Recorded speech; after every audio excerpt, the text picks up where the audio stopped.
This is verse 27, 9th chapter, Gospel of Matthew.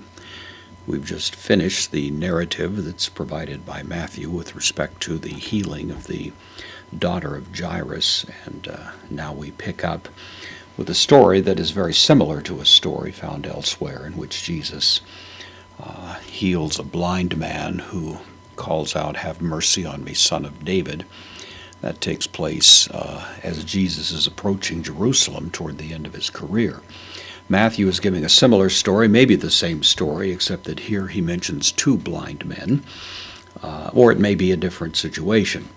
A messianic blessing that was famous was that the Messiah would give sight to the blind, so it could be that others, besides the individual there on the approach to Jerusalem, had used this particular designation. It was somewhat loaded, of course. It had political overtones and therefore was slightly controversial.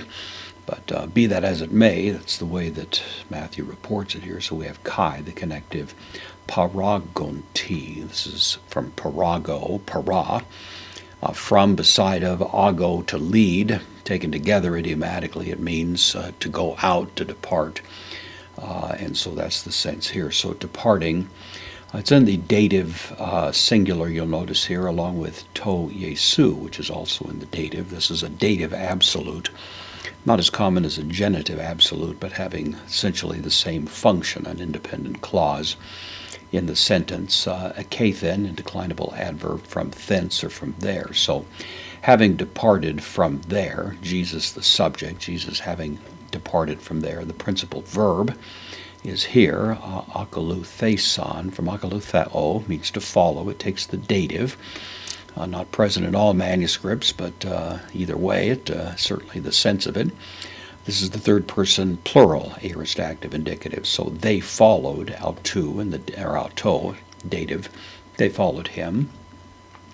Then who followed him? Well, duo, the adjective, means two, tuphloi, two blind men. So having departed from thence, following Jesus, two blind men.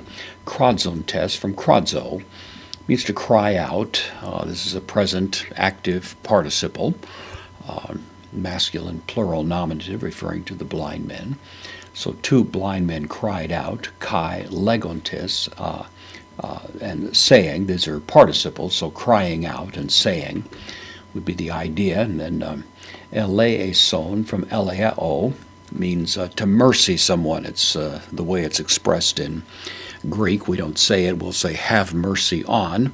Mercy remains a noun, but in Greek it can be a verb, and that's the sense here, and so it takes a direct object.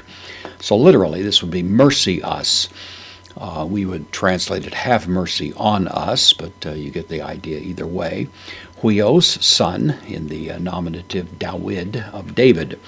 Son of David, this designation, of course, was connected to the Messiah, and it was, of course, known from texts in Isaiah and elsewhere that the Messiah would give sight to the blind, and that may be what drove them to use this particular designation as they're addressing Jesus and seeking his mercy in connection with the malady that had befallen them in connection with their eyesight.